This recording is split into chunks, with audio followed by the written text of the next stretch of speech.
செவடன் காதில ஊதிய சங்கை போல முற்றிலும் செயலற்று கிடக்கின்ற ஊழல் மலிந்த இந்த அதிமுக ஆட்சி தான் அதற்கு காரணம் என்கின்ற குற்றச்சாட்டை நான் பதிவு செய்ய விரும்புகிறேன். 595 கோடி ரூபாயாக இருந்த அந்த திட்ட அறிக்கையை மதிப்பீட்டை 3153 கோடி ரூபாயாக திருத்திய மதிப்பீடுகள் தயார் செய்து டெண்டர் வைக்கிறாங்க. கூட்டுற சீமாரிலிருந்து ப்ளீச்சிங் பவுடர்லிருந்து அடிக்கிற கொள்ளைக்கு அளவே இல்லை. ஊழலாட்சித்துறை அமைச்சர் SP வேலுமணி. ஊழலாட்சித்துறை என்றுதான் நான் சொல்வேன், உள்ளாட்சித்துறை என்றே சொல்ல முடியாது. மதிப்பிற்குரிய பேரவைத் தலைவர் அரசுடைய கவனத்தை மட்டும்தான் இருக்க வேண்டும், கவனத்தை ஈர்த்துவிட்டு அமருங்கள் என்று சொன்னார். பேச முற்பட்ட பொழுது என்னுடைய ஒளிபெருக்கி துண்டித்து விட்டார். பொலிவியா நாட்டில் அடித்து விரட்டப்பட்ட அந்த சூயஸ் நிறுவனத்திற்கு நீங்கள் வழங்கியிருக்கின்றீர்களே, அது உங்க அப்பன் வீட்டு சொத்தா என்றுதான் நான் கேட்க விரும்புகின்றேன்.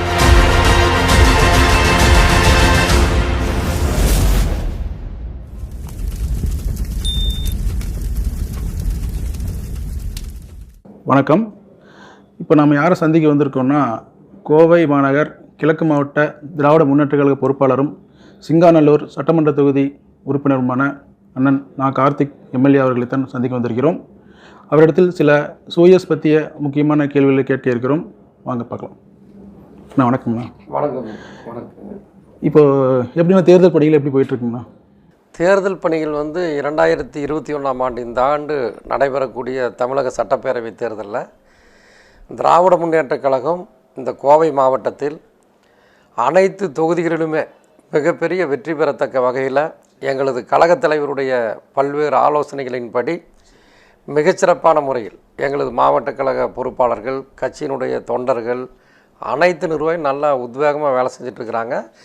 இந்த ஆட்சியினுடைய அவல நிலை கடந்த 10 ஆண்டு காலமாக அனைத்து துறைகளிலுமே மிகப்பெரிய ஊழல் முறைகேடுகள், கொள்ளையோ கொள்ளை என்பதை போல அவர்கள் அடித்த கொள்ளை அனைத்துமே மக்களுடைய கவனத்திற்கு வந்திருக்கிறது. ஆகவே அது ஒரு காரணம். அதே நேரத்தில் ஏற்கனவே கடந்த 10 ஆண்டு காலத்திற்கு முன்பு எங்களது கழகத் தலைவர் முத்தமிழறிஞர் கலைஞர் அவர்களும் அன்றைய துணை முதலமைச்சராக இருந்த கழகத் தலைவர் தளபதி அவர்களும் பல்வேறு வளர்ச்சி பணிகளை கோயம்புத்தூரில் கொடுத்துருக்குறாங்க. குறிப்பாக உலகத்தமிழ் செம்மொழி மாநாட்டின் பொழுது கோவையிலே சுமார் 1000 கோடி ரூபாய்க்கு மேலாக பல்வேறு வளர்ச்சி பணிகள் செய்யப்பட்டிருக்கிறது. இவைகளெல்லாம் மக்கள் நினைத்து பார்க்கின்றார்கள்.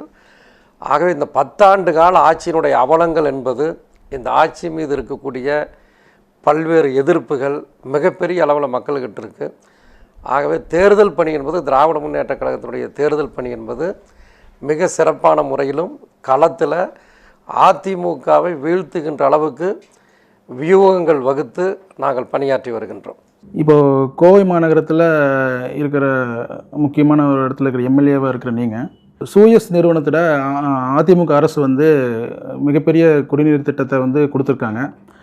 அதனால் அவங்க என்ன சொல்ல வர்றாங்கன்னா, நாங்கள் மக்களுக்காகத்தான் இதை பண்ணியிருக்கிறோம், இதில் எங்களுக்கு எந்த விதமான உள்நோக்கம் எதுவுமே இல்லை, மக்கள் நன்மைக்காக தான் பண்ணியிருக்கோன்னு சொல்கிறாங்க. அதை பற்றி உங்களோட கருத்துக்கள் என்ன? நீங்கள் இதை நோக்கி நிறையா போராட்டங்கள் முன்னெடுத்துருக்கீங்க, அதில் இருக்கிற சிக்கல்கள் என்ன, கொஞ்சம் விளக்கி சொல்லுங்கன்னா சௌரியமாக இருக்கும். அதாவது கோவை மாநகராட்சியை பொறுத்த மட்டும் பார்த்திங்கன்னா பல்வேறு குடிநீர் திட்டங்கள் கோவை மாநகராட்சியில் இருக்கிறது. அதில் குறிப்பாக சிறுவாணி கூட்டு குடிநீர் திட்டம், அது ஏற்கனவே பார்த்திங்கன்னா 1972ஆம் ஆண்டு கேரள அரசோடு போட்ட அந்த ஒப்பந்தம் முடிவுக்கு வந்த நிலையில் அன்றைக்கு அந்த ஒப்பந்தத்தை புதுப்பித்து கொடுத்தவர் அன்றைய முதலமைச்சர் தலைவர் கலைஞர் அவர்கள். இன்னொரு திட்டம் பார்த்திங்கன்னா பில்லூர் முதல் குடிநீர் திட்டம், 2 குடிநீர் திட்டங்கள் இருக்குது. அந்த ரெண்டுமே திராவிட முன்னேற்ற கழகத்தினுடைய ஆட்சி காலத்தில் தலைவர் கலைஞர் அவர்களால் கொண்டு வரப்பட்ட திட்டங்கள். பில்லூர் 2ஆம் குடிநீர் திட்டம் தமிழ்நாட்டினுடைய துணை முதலமைச்சராகவும் உள்ளாட்சித்துறை அமைச்சராகவும் இருந்த தலைவர் தளபதி அவர்கள் அன்றைக்கு கொண்டு வருவதற்கு ஒரு உதவியாக இருந்தார். அதே மாதிரி வடவள்ளி கவுண்டமலை கூட்டு குடிநீர் திட்டம் இருக்கிறது, ஆழியாறு குறிச்சி கூட்டு குடிநீர் திட்டம். இந்த குடிநீர் திட்டங்கள் தான் இதன் மூலமாகத்தான் கோவை மாநகர மக்களுக்கு குடிநீர் விநியோகத்தை கோவை மாநகராட்சி நிர்வாகம் இதுவரை செய்து வந்திருக்கிறது. இந்த சூயஸை பொறுத்த மட்டும் பார்த்திங்கன்னா ஏற்கனவே, அதாவது ஒரு அரசாங்கம் என்று இருந்தால் ஒவ்வொரு 5 ஆண்டு காலத்திற்கும் ஒரு தொலைநோக்கு பார்வை இருக்க வேண்டும்.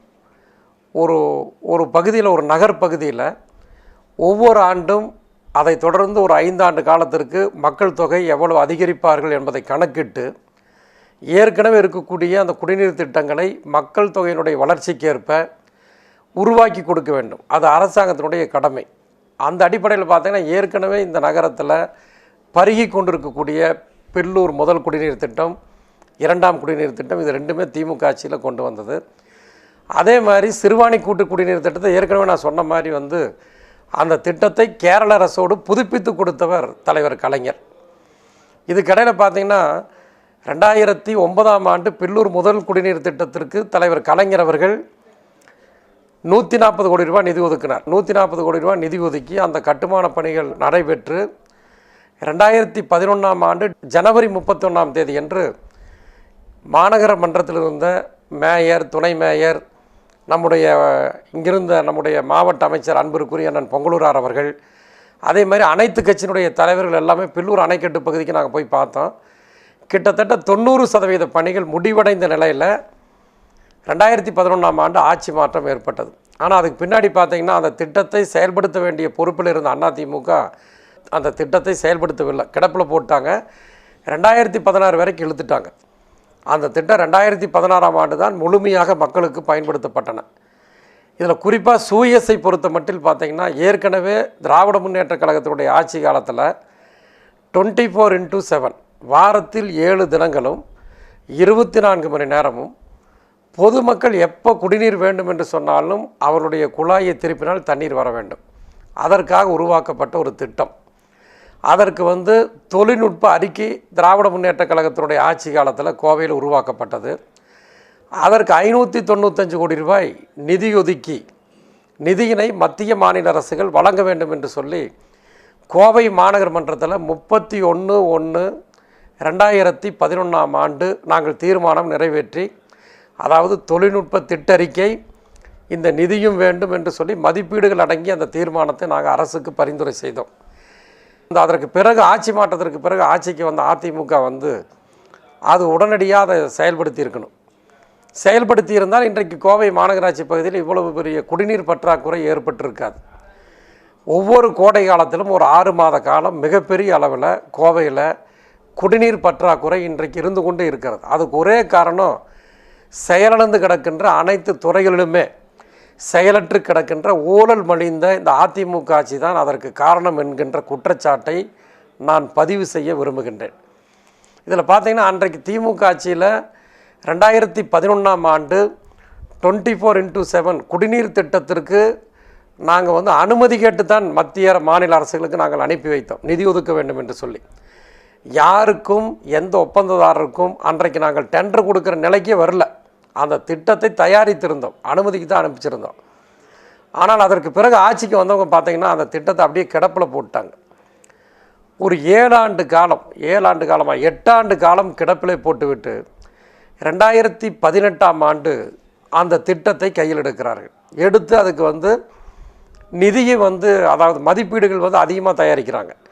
595 கோடி ரூபாயாக இருந்த அந்த திட்ட அறிக்கையை, மதிப்பீட்டை 3153 கோடி ரூபாயாக திருத்திய மதிப்பீடுகள் தயார் செய்து டெண்டர் வைக்கிறாங்க.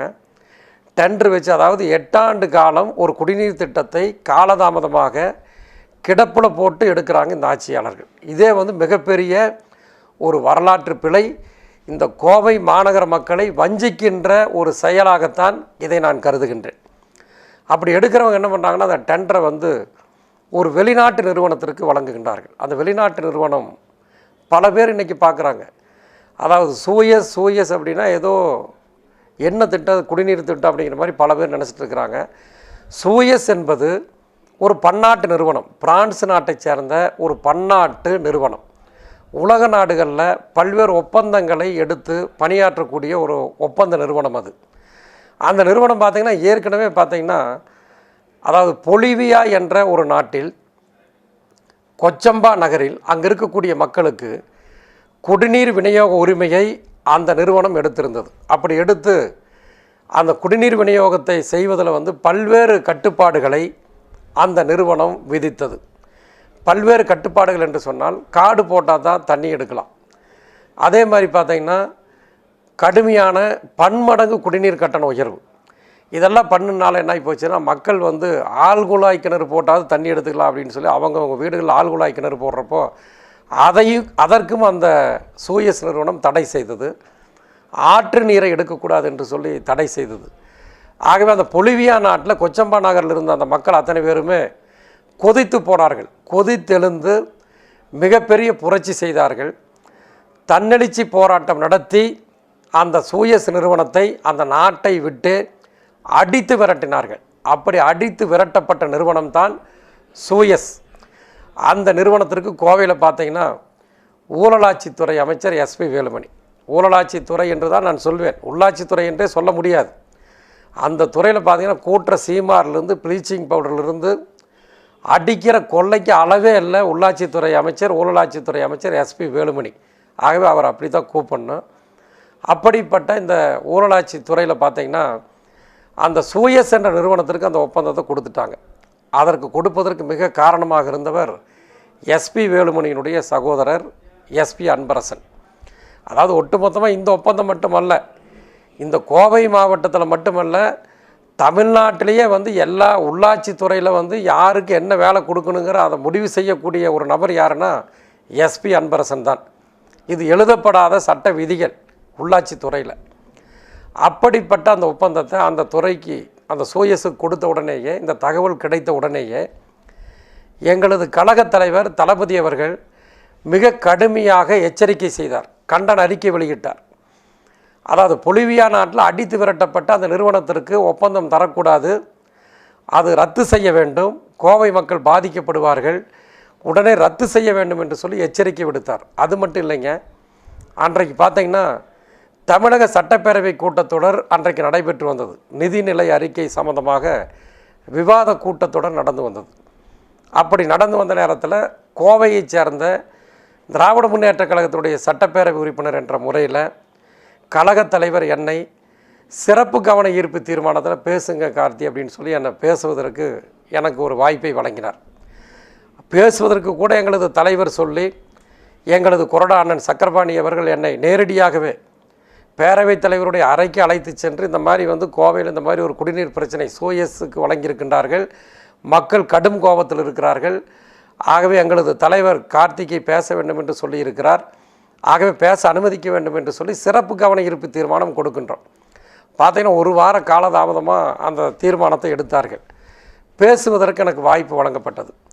நான் சட்டப்பேரவை கூட்டத்தொடரில் பேச ஆரம்பித்த உடனேயே நான் பேச முற்பட்டேன், அரசனுடைய கவனத்தை ஈர்ப்பதற்காக. பேச முற்பட்ட உடனேயே சூயஸ் பற்றி ஆரம்பித்த உடனேயே மதிப்பிற்குரிய பேரவைத் தலைவர் உடனடியாக என்னுடைய உரையில் குறைக்கிட்டு அவர் என்ன சொன்னார்னா, மாண்புமிகு உறுப்பினர் கார்த்தி அவர்களை நீங்கள் பொருளுக்குள் சென்று விரிவாக டீட்டெயிலாக பேச முடியாது, அரசனுடைய கவனத்தை மட்டும்தான் இருக்க வேண்டும், கவனத்தை ஈர்த்து விட்டு அமருங்கள் என்று சொன்னார். நான் இல்லை நான் விரிவாக பேச வேண்டும் என்று சொல்லி பேரவைத் தலைவரிடத்தில் கேட்டேன். அப்படி கேட்ட நேரத்தில் அவர் அனுமதிக்கவில்லை.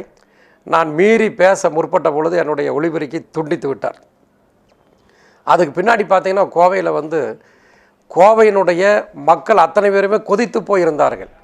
சமூக ஆர்வலர்கள், மதசார்பற்ற முற்போக்கு கூட்டணியைச் சேர்ந்த தலைவர்கள், கட்சி தொண்டர்கள், திராவிட முன்னேற்ற கழகத்தினுடைய தொண்டர்கள், நடுநிலையாளர்கள் அனைவருமே கொதித்து போயிருந்தார்கள் இந்த திட்டத்தை ரத்து செய்ய வேண்டும் என்று சொல்லி. அதற்காக எங்களது கழகத் தலைவருடைய ஆலோசனையின்படி பலகட்ட போராட்டங்களை நாங்கள் நடத்தியிருக்கின்றோம். திராவிட முன்னேற்ற கழகம் தனியாகவும் நடத்தியிருக்கிறது. அதை போலவே எங்களது மதசார்பற்ற முற்போக்கு கூட்டணியைச் சேர்ந்த அமைப்புகளும் சேர்ந்து பலகட்ட போராட்டங்கள் நடத்தியிருக்கிறோம். அதே மாதிரி ஒரு முறை பார்த்திங்கன்னா சொத்து வரி உயர்வு, அதே மாதிரி சூயஸோடு போட்ட ஒப்பந்தத்தை ரத்து செய்ய வலியுறுத்தி நாங்கள் ஒரு பந்தே முள்ளடைப்பு போராட்டத்தை அறிவித்தோம். கிட்டத்தட்ட ஒரு 20க்கும் மேற்பட்ட போராட்டங்களை இந்த கோவையில் நாங்கள் நடத்தியிருக்கிறோம். பல்லாயிரக்கணக்கான மக்கள் அந்த போராட்டத்திலே பங்கெடுத்திருக்கின்றார்கள். ஆனால் ஒரு போராட்டத்திற்கு கூட இந்த அரசு அனுமதி அளிக்கவில்லை. கோவை மாநகர காவல்துறை அறவழி போராட்டங்கள், ஜனநாயகத்தில் அனுமதிக்கப்பட்ட அரசியல் சாசனத்தில் மக்களுடைய உரிமைகளை பேணி பாதுகாப்பதற்காக, அரசாங்கங்களுடைய கவனத்தை ஈர்ப்பதற்காக சொல்லப்பட்டிருக்கக்கூடிய தர்ணா போராட்டம், அறவழி போராட்டங்கள், ஊர்வலங்கள் நடத்துவது, துண்டறிக்கைகள் வழங்குவது, இப்படி பல வகையான போராட்டங்கள் இருக்கிறது. இவைகளை எல்லாம் நடத்துவதற்கு நாங்கள் பல முறை அனுமதி கேட்டும் கூட இந்த அரசு வழங்கவில்லை. இதற்காக மட்டுமல்ல, எந்த போராட்டத்துக்குமே வந்து வழங்குறதில்ல. தெற்கு வட்டாட்சியர் அலுவலகத்துக்கு முன்னாடி வந்து அரசியல் கட்சிகள் போராடலாம், யார் வேணாலும் போராடலாம் மக்கள் போராட்டத்திற்குன்னு சொல்லி காவல்துறை சொல்லியிருக்கிறாங்க. ஆனால் அங்கு நடைபெறுகின்ற போராட்டத்திற்கு, அறவழி போராட்டங்களுக்கு இந்த அரசு அனுமதிக்கவில்லை. ஆகவே அதையும் தாண்டி பல கட்ட போராட்டங்களை நடத்தி நாங்கள் பல முறை கைது செய்யப்பட்டு விடுதலை செய்யப்பட்டிருக்கின்றோம். இன்றைக்கும் வந்து பார்த்திங்கன்னா அந்த சூயஸோடு போட்ட ஒப்பந்தத்தில் வந்து முக்கியமான சாரம்சங்கள் என்று எடுத்துக்கொண்டால், ஓராண்டு திட்ட ஆய்வு என்று சொல்லியிருக்கின்றார்கள். 4 ஆண்டுகள் உட்கட்டமைப்பு பணிகள், அதாவது ஏற்கனவே பார்த்திங்கன்னா 595 கோடி ரூபாயில் நாங்கள் திட்டறிக்கை தயாரித்த நேரத்தில் தொழில்நுட்ப திட்டறிக்கையிலே சொல்லியிருக்கிறோம். 29 குடிநீர் மேல்நிலை தொட்டிகள் கட்ட வேண்டும் என்று சொல்லியிருக்கிறோம். அது வந்து இந்த திட்டத்தில் இருக்குது. அதே மாதிரி குடிநீர் பகிர்மான குழாய்கள் அமைப்பது, அது எதற்காகன்னு பார்த்திங்கன்னா, பழைய நகர்கள், உதாரணத்திற்கு ஆவரம்பாளையம் என்று எடுத்துக்கொள்ளுங்கள். ஆவரம்பாளையம், கெம்பட்டி காலனி, இப்படி பழைய ஊர்கள் இருக்கிறது. அந்த ஊர்களில் பார்த்திங்கன்னா ஒரு 15 ஆண்டு காலம் 20 ஆண்டு காலத்துக்கு முன்னாடி குழாய்கள் பதித்திருப்பார்கள், 2 இன்ச்சு குழாய் பதிச்சிருப்பாங்க. அப்போ பார்த்திங்கன்னா ஒரு 50 குடியிருப்பு இருந்திருக்கு அந்த பகுதியில். இன்றைக்கு பார்த்திங்கன்னா 200, 300, 500 குடியிருப்புன்னு சொல்லி அதிகரித்திருக்கும். ஆகவே அந்த இடத்துல வந்து பைப்லைன் வந்து அதிக அளவு கொள்ளளவு கொள்ளக்கூடிய பைப்லைனை வந்து அன்னைக்கு பதிக்கணும். இது போன்ற உட்கட்டமைப்பு பணிகள் செய்வதற்கு 4 ஆண்டுகள் என்று சொல்லப்பட்டிருக்கிறது. 21 ஆண்டு காலம் குடிநீர் விநியோக உரிமையை அந்த சூயஸ் என்ற உலகத்தில் விரட்டியடிக்கப்பட்ட அந்த நிறுவனத்திற்கு வழங்கப்பட்டிருக்கிறது. ஆகவே இதை ரத்து செய்ய வேண்டும் என்பது தான் எங்களுடைய கோரிக்கை. இதில் குறிப்பாக பார்த்திங்கன்னா 1 வருஷ திட்ட ஆய்வுன்னு சொல்லியிருந்தாங்க, 4 ஆண்டுகள் கட்டமைப்பு பணின்னு சொல்லியிருந்தாங்க. 2018ஆம் ஆண்டு பார்த்திங்கன்னா பணி உத்தரவு அந்த நிறுவனத்திற்கு வழங்கப்பட்டிருக்கிறது. 2018, 2019, 2020, 2021ஆம் ஆண்டு 4ஆம் ஆண்டில் அடியெடுத்து வைக்கிறோம். ஒரு இடத்துலையாவது மாநகராட்சி பகுதியில் குடிநீர் மேல்நிலை தொட்டி 29 தொட்டி கட்டுறதுக்கு சொல்லியிருக்கிற அந்த மாநகராட்சி நிர்வாகம் ஒரு இடத்துலையாவது கட்டியிருக்குதான்னு கேட்டால் கட்டவே இல்லை. பகிர்மான குழாய்கள் மாற்றப்படவில்லை. பல இடங்களில் பார்த்திங்கன்னா இந்த நிறுவனம் என்ன வேலை செஞ்சிட்ருக்குதுன்னா, குடிநீர் கசிவுகளை சரி செய்கின்ற பணியை தான் பண்ணிகிட்ருக்குறாங்க. அதுலேயாவது வந்து தொழில்நுட்பம் படித்த இளைஞர்கள் பயன்படுத்தப்பட்டிருக்கிறார்களா, அப்படிப்பட்ட வல்லுநர்கள் பயன்படுத்தப்பட்டிருக்கிறாங்கன்னு கேட்டால் கிடையாதுங்க. ஏற்கனவே மாநகராட்சியினுடைய பணியாளர்கள் ஒப்பந்த அடிப்படையில் பணி செய்து கொண்டிருந்தார்கள். அவர்களுக்கு தான் வந்து சூயஸுங்கிற அந்த ஆடையை, ட்ரெஸ்ஸை போட்டு அவங்க தான் அந்த பணி செஞ்சிட்ருக்கிறாங்க. கடந்த வாரம் கூட நான் பல இடங்களில் வந்து இறங்கி அந்த வேலை நடைபெறக்கூடிய அந்த இடங்களை பார்வையிட்டேன். அப்போ பார்த்திங்கன்னா மாநகராட்சியினுடைய அந்த ஒப்பந்த பணியாளர்கள் தான் அந்த பணியை செய்து கொண்டிருக்கின்றார்கள். ஆகவே இந்த சூயஸ் இடத்துல 4 ஆண்டுகளில் அந்த கட்டுமான பணிகள் மேற்கொள்ள போகின்றோம் என்று சொன்ன அந்த செய்தி தவறான செய்தி. பார்த்திங்கன்னா 4 ஆண்டுகளில் எந்த பணியுமே நடக்கலைங்க. 3153 கோடி ரூபாய் என்பது மக்களுடைய வரி பணம், மத்திய மாநில அரசுகளுடைய பணம். இந்த மாநகராட்சியில் நாளும் உழைத்து மக்களால் வழங்கப்பட்ட அந்த வரியில் கட்டிட அனுமதி வரி, சொத்து வரி, காலியிட வரி, இப்படி மக்களிடத்தில் வசூலிக்கப்படுகின்ற அந்த வரியினால், மாநகராட்சி வசூலித்த அந்த தொகையினால் செய்யப்படுகின்ற ஒப்பந்தம் தான் இந்த ஒப்பந்தம். மாநகராட்சியில் பொதுமக்களிடத்தில் வரியினை பெற்று சுமார் 3150 கோடி ரூபாய்க்கு வந்து எஸ்பி வேலுமணி அவர்கள் இன்றைக்கு சூயஸ் என்ற நிறுவனத்திற்கு வழங்கியிருக்கிறார் என்று சொன்னால், நான் பல மேடைகளிலே, பல கூட்டங்களிலே, பல ஆர்ப்பாட்டங்களில் நான் கேட்டிருக்கிறேன். இப்பொழுதும் நான் கேட்க விரும்புகின்றேன். ஊரலாட்சித்துறை அமைச்சர் எஸ்பி வேலுமணி அவர்களே, 3153 கோடி ரூபாய் நிதியில் ஒரு ஒப்பந்தத்தை பொலிவியா நாட்டில் அடித்து விரட்டப்பட்ட அந்த சூயஸ் நிறுவனத்திற்கு நீங்கள் வழங்கியிருக்கின்றீர்களே, அது உங்கள் அப்பன் வீட்டு சொத்தா என்று தான் நான் கேட்க விரும்புகின்றேன். ஒரு நிறுவனத்திடம் ஒரு ஒப்பந்தத்தை கொடுப்பதற்கு முன்பு குறைந்தபட்சம் மக்கள்கிட்ட கருத்து கேட்கணும், இங்கே இருக்கக்கூடிய சமூக ஆர்வலர்கள்கிட்ட கருத்து கேட்கணும். அதிகபட்சமாக சட்டங்களை இயற்றக்கூடிய சட்டமன்றத்திலேயே வந்து சிங்காநல்லூர் தொகுதி மாநகராட்சிக்கு உட்பட்ட தொகுதி தான். என்னுடைய மக்கள் சார்பாக, இந்த மாநகர மக்கள் சார்பாக நான் கேட்பதற்காக முற்பட்ட பொழுது சட்டமன்றத்திலையும் நீங்கள் பேச விடல. ஆகவே ஒட்டுமொத்தமாக 3153 கோடி ரூபாய் நிதி ஒதுக்கி மிகப்பெரிய முறைகேடுகள், ஊழல்கள் நடைபெறுவதற்காகத்தான் எஸ்பி வேலுமணி இந்த திட்டத்தை சூயஸ் என்ற அந்த நிறுவனத்திற்கு வழங்கியிருக்கிறார். அதனுடைய எம்டிஆர் அதனுடைய அலுவலர்கள் இங்கே ஏதாவது அலுவலகம் போட்டிருக்கிறாங்களா, எங்கே அலுவலகம் போட்டிருக்கிறாங்க, யார் அதை நிர்வாகம் செய்கிற ஏதாவது விவரம் இருக்கிறதான்னு கேட்டால் விவரம் இல்லை. பல முறை மாநகராட்சியினுடைய ஆணையாளரை நான் நேரடியாக சந்தித்து சூயஸ் சம்பந்தமான கூட்டங்களை நடத்த வேண்டும், அந்த நிறுவனம் பற்றிய பல்வேறு சந்தேகங்கள் மக்களுக்கு தெளிவுபடுத்த வேண்டும் என்று சொல்லி பல முறை நான் வேண்டுகோள் விடுத்திருக்கின்றேன். ஆனால் இந்த அரசும் இந்த மாநகராட்சி நிர்வாகமும் அதை கொஞ்சம் கூட அதை பற்றி கவலைப்படவில்லை. செவிடன் காதில் ஊதிய சங்கை போல முற்றிலும் செயலிழந்து கிடக்கிறது இந்த மாநகராட்சி. இந்த மாநகராட்சியில் இந்த குடிநீர் திட்டத்தின் மூலமாக, சூயஸ் திட்டத்தின் மூலமாக மிகப்பெரிய கொள்ளையை, முறைகேடுகளை, ஊழலை செய்வதற்கு வித்திட்டிருக்கிறார் ஊழலாட்சித்துறை அமைச்சர் SP வேலுமணி என்ற குற்றச்சாட்டை நான் பதிவு செய்ய விரும்புகின்றேன்.